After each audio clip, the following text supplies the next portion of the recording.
Welcome to the Crazy Cool Family Podcast with Don and Suzanne Manning. A podcast where we share with you great insights about everything family from over 30 years of parenting 7 kids and over a decade of equipping parents through our Crazy Cool Family ministry. So let us inspire and equip you to build your best family.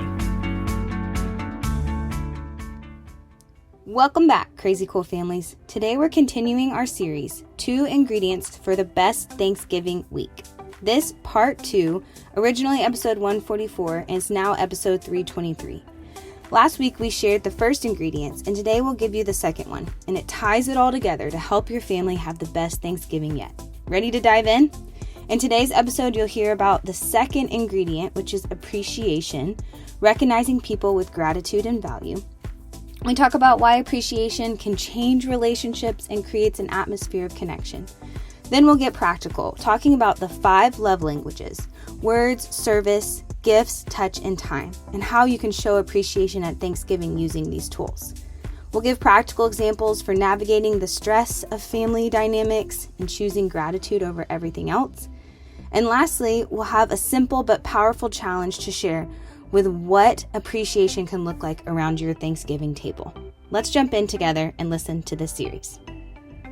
Happy November again. Happy Thanksgiving! Yes, we are getting towards Thanksgiving with the Crazy Cool Family Podcast.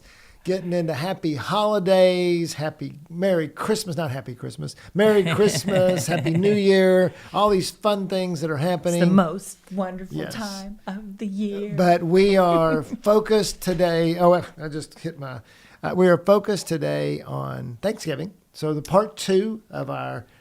Yep, last week we talked about being aware. We're talking about how to have the best Thanksgiving you've ever had with your family. Yep. What if you make Thanksgiving 2021 the best one so far?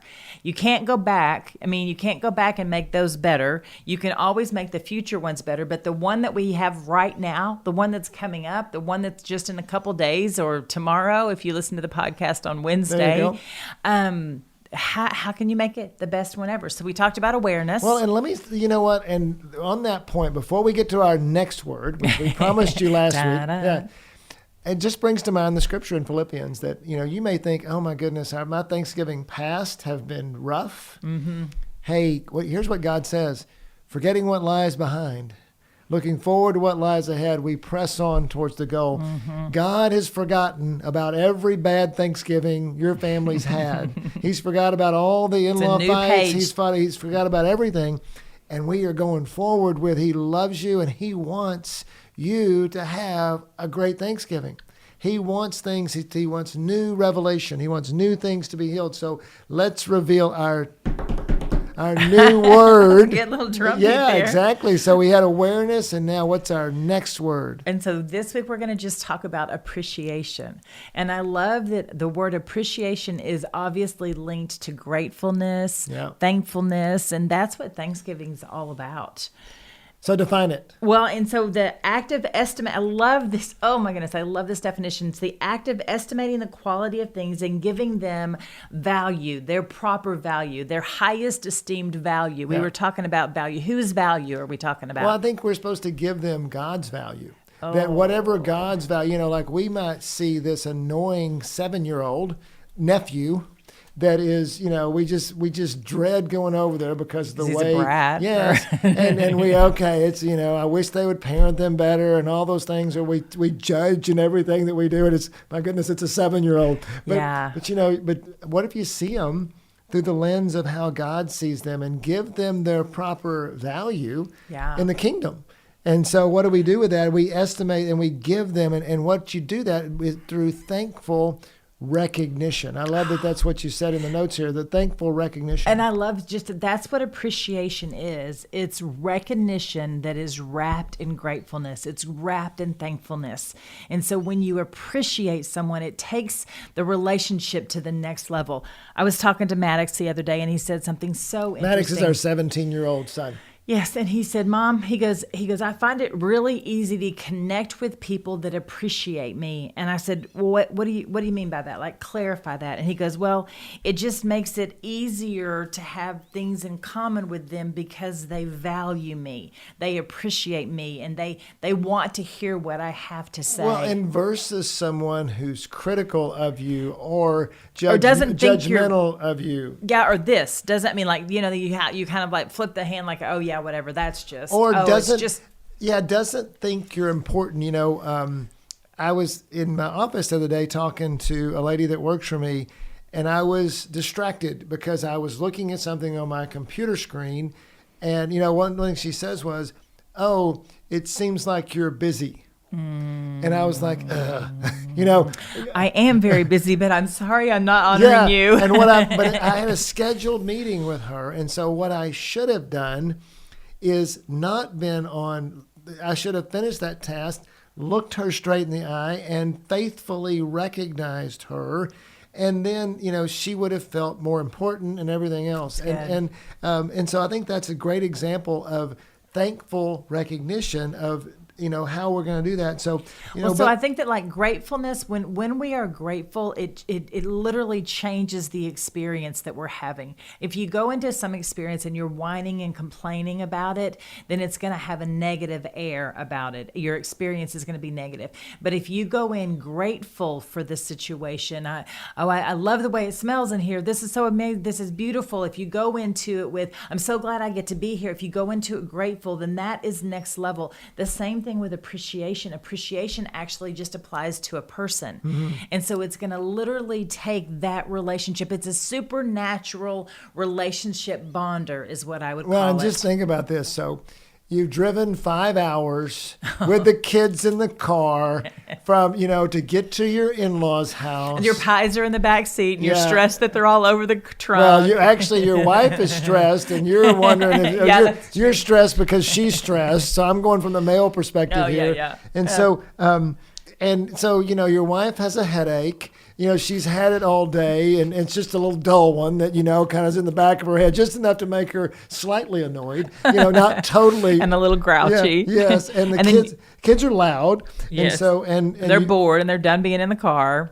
And so now you're already, a little bit, the shoulders are a little bit, tight, and you walk into you can already hear the stress or kind of feel it when you pull up in the driveway because the mother-in-law is in there frantically cooking dinner. Running around like a chicken with her head cut off. That would be me. Yeah. You kind of smell something burning and you're a little bit concerned about it. So how do you take that situation and turn it into the best Thanksgiving ever? And, whatever, that's just one example. Put your stress in there. Put the 7-year-old your nephew. Scene, create put your, Put the family situations. Put the marriage that's stressed. Put, that your father-in-law who's always critical or whatever, whatever your situation is.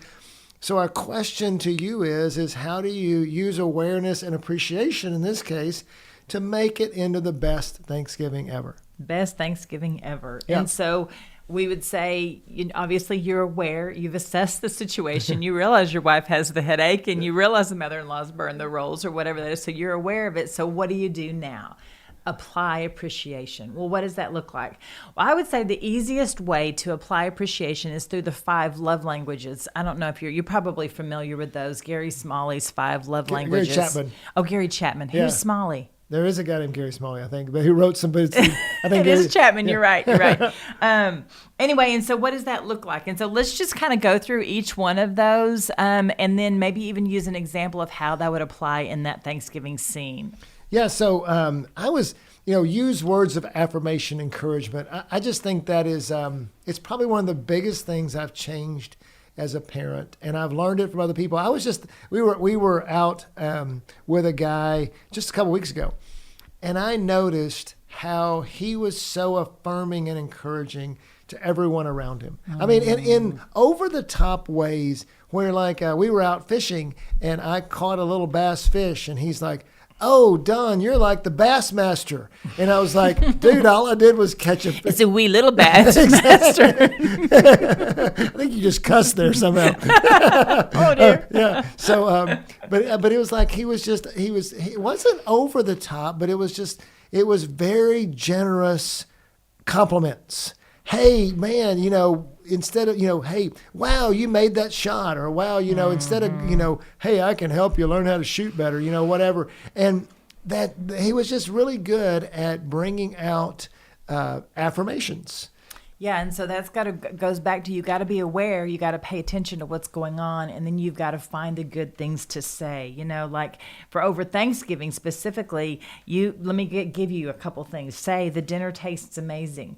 Maybe not everything tastes amazing, but you can say the dinner tastes amazing. The sweet potatoes taste amazing. Right. Go ahead and say that, because the people that have slaved really hard to cook it all day long or all week long or whatever that is, that to them is their payment. Yeah. Is your words of affirmation. The pies are the best you've ever made, even though they spilled all over the back of the trunk, this is the best Thanksgiving I've ever had. I love spending time with you.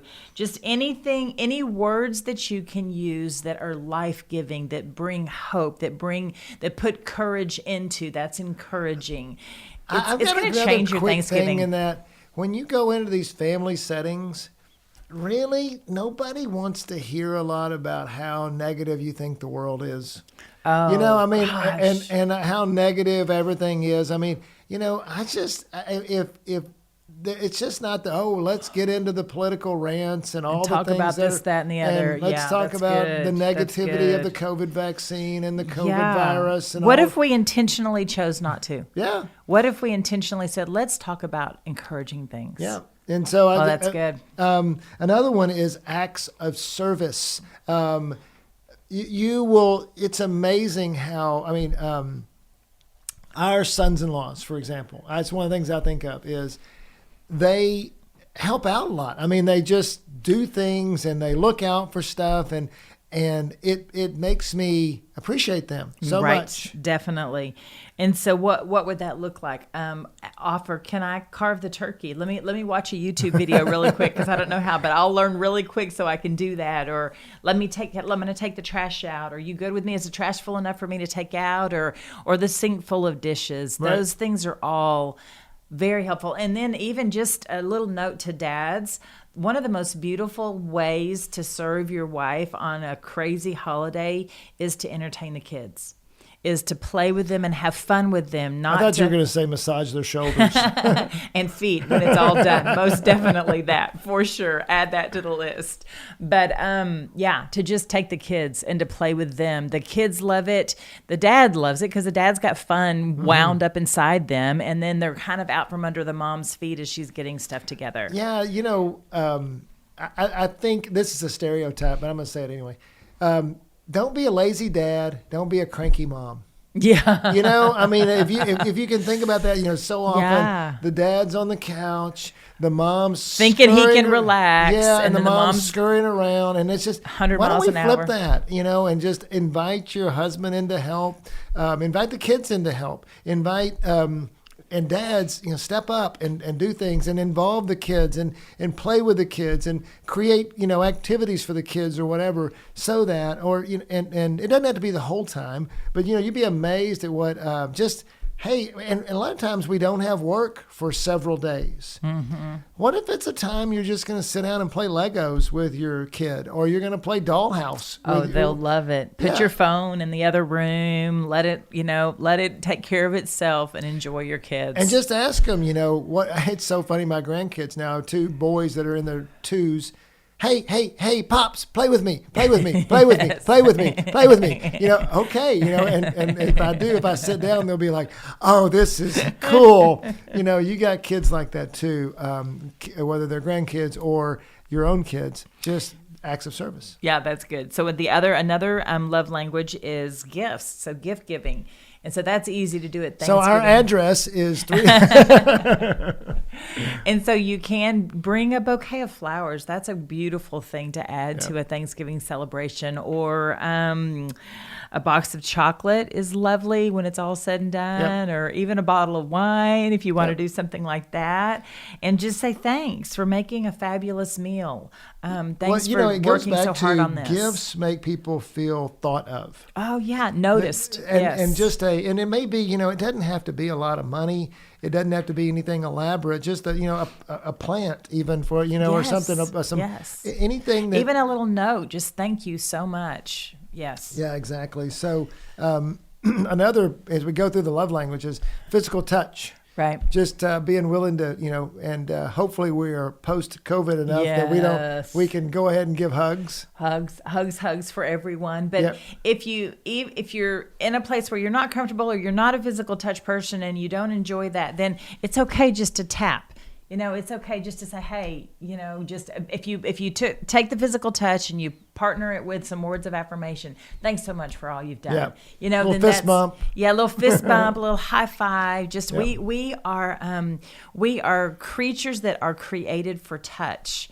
And I think that there is a lot of us that go without being touched by another person. Our teenagers, they are so awkward and they don't want to be hugged, but they actually do. Right. And so now they might not want to be hugged by old Uncle, as she points at me, old Uncle Phil or whoever you are, whatever that is. But if you're you can camera, you shake can their see hand and say, "Hey, man, you look great," or you know.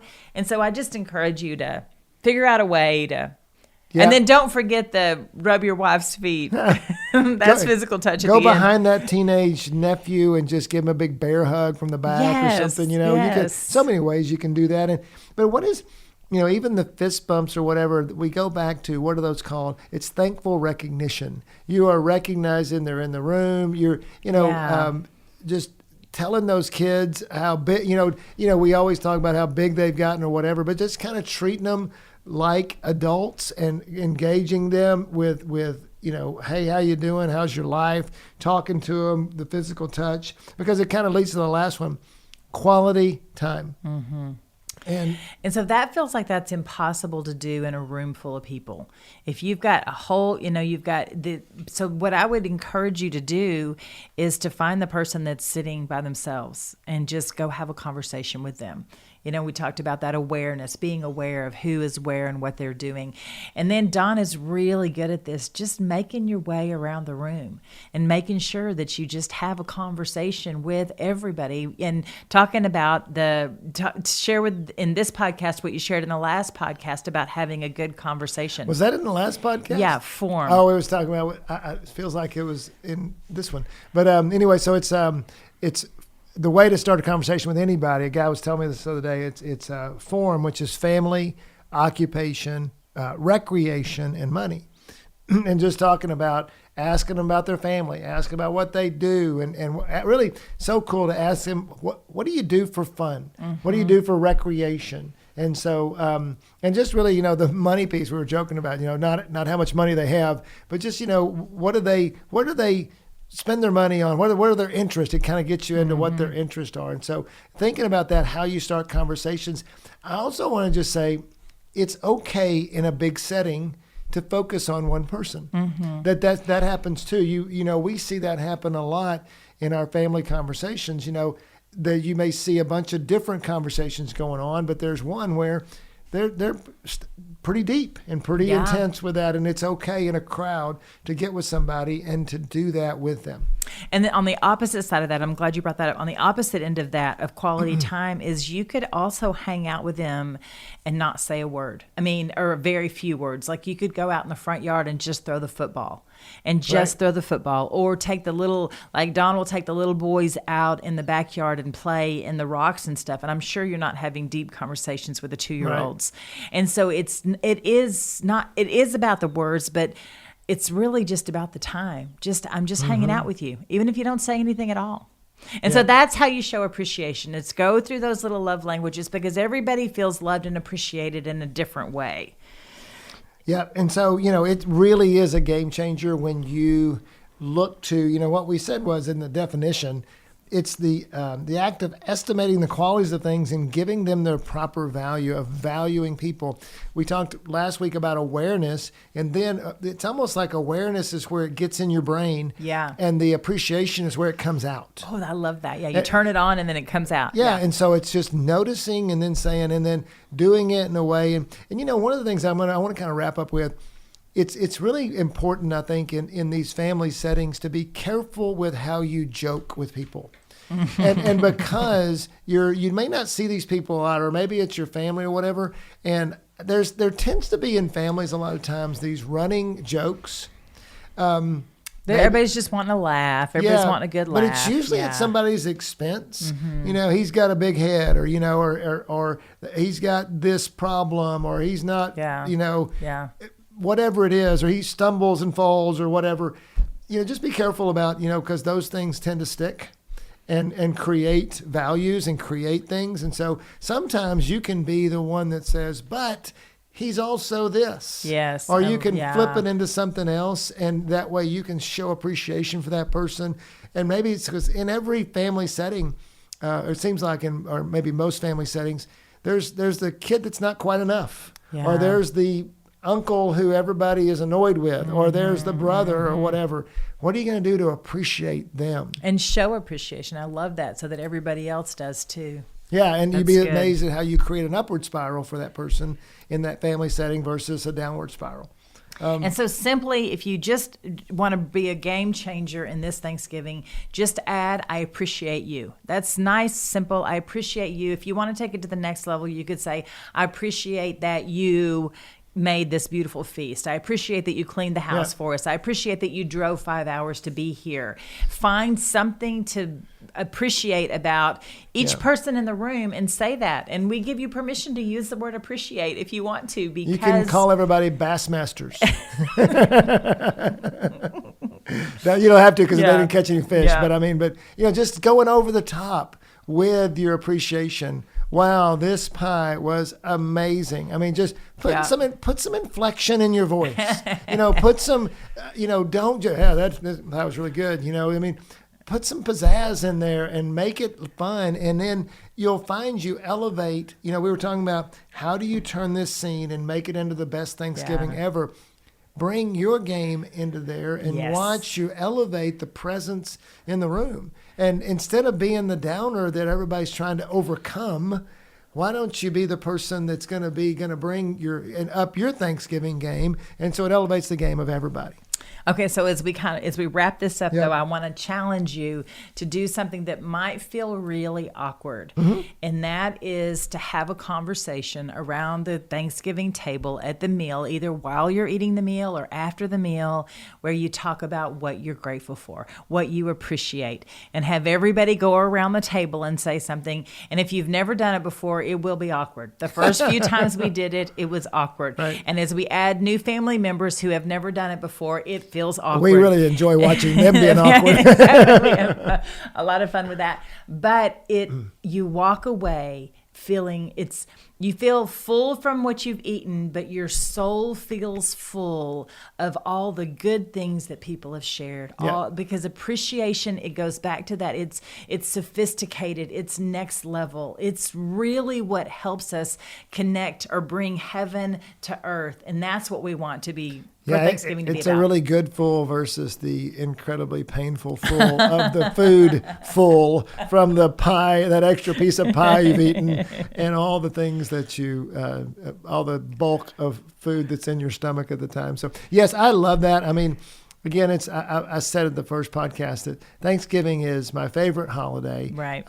Because it's so relational. It's so connective. And it seems like it has a slower pace than Christmas. Yeah. And we have that week, or most of that week, we're. Well, it's just about the food. It's not about the presents. It's not about the events. It's not about the And if we can make it, we can make it into anything we want. And so make your Thanksgiving into the best Thanksgiving ever. Let's forget about all the past and look forward to what God has for you this hopefully coming week, and really just throughout the holidays. What are you going to do to, God, in the busyness, so often people say, I'm super busy. I'm like, hey, guess what? That's the time to really press into what God has, because he's going to be there for you to bring his presence into your holidays. Exactly. So apply awareness and appreciation to have the best Thanksgiving your family has ever had. Yep. Go be crazy parents, crazycoolfamily.com.